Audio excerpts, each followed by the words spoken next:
La teoría del aprendizaje social por Albert Bandura. Su teoría también es llamada aprendizaje por observación, ya que consiste en observar la conducta humana y sus consecuencias. O sea, hay un reforzamiento vicario. Esta teoría sostiene que no cabe suponer que los datos de experimentos donde no existe interacción social se puedan aplicar al mundo real, porque pocas personas funcionan en una soledad absoluta.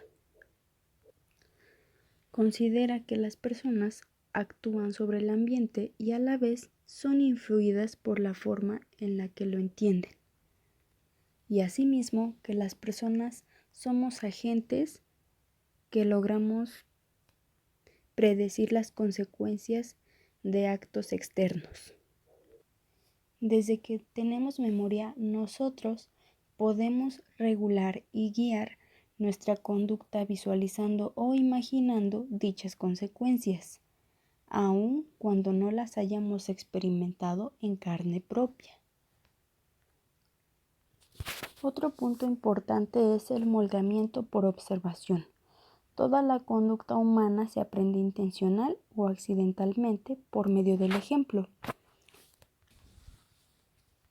Un concepto ligado a este punto es el currículum oculto, que consiste en enseñarle al alumno con tu propio ejemplo. O sea, es aquello que no está en los programas o planes educativos.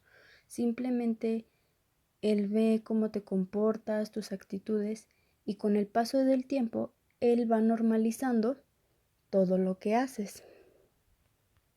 Un ejemplo de esto puede ser que yo ya soy docente, preparo mi clase para el día siguiente, llevo mi material necesario, llevo toda la actitud, etc. Llego a clases, empiezo a explicar el tema con la mejor actitud, con las mejores ganas, pero noto que algunos niños de atrás empiezan a gritar, empiezan a platicar y entonces yo me empiezo a desesperar. Por lo tanto, les empiezo a gritar, los insulto e incluso les aviento la regla.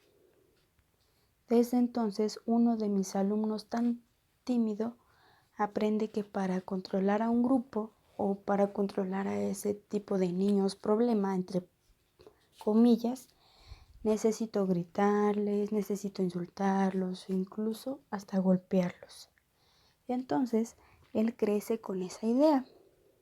Va normalizando esta situación de agredir a las demás personas para controlarlos. Cuando llega al campo laboral, o sea, consigue un trabajo, hay de dos opciones. La primera es que sea sumiso. Es decir, ya normalizó esta situación que habíamos comentado, entonces él acepta que le estén gritando, que lo estén insultando para poder controlarlo supuestamente. O va a repetir ese patrón. ¿A qué voy con esto? A que conforme pasa el tiempo, como lo mencionaba antes, existe un moldeamiento de nuestra personalidad. Aquí van incluidas actitudes y habilidades. Queramos o no, estamos siendo moldeados por la sociedad. Albert Bandura, para comprobar su teoría, hizo un famoso experimento llamado el muñeco bobo. Este consiste en juntar un grupo de preescolares y los dividió en 3 grupos. El primer grupo vio a un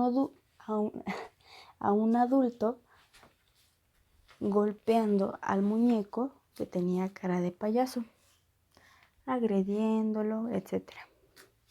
El segundo grupo vio al adulto jugando con otras cosas y siendo un poquito más amable con este muñeco.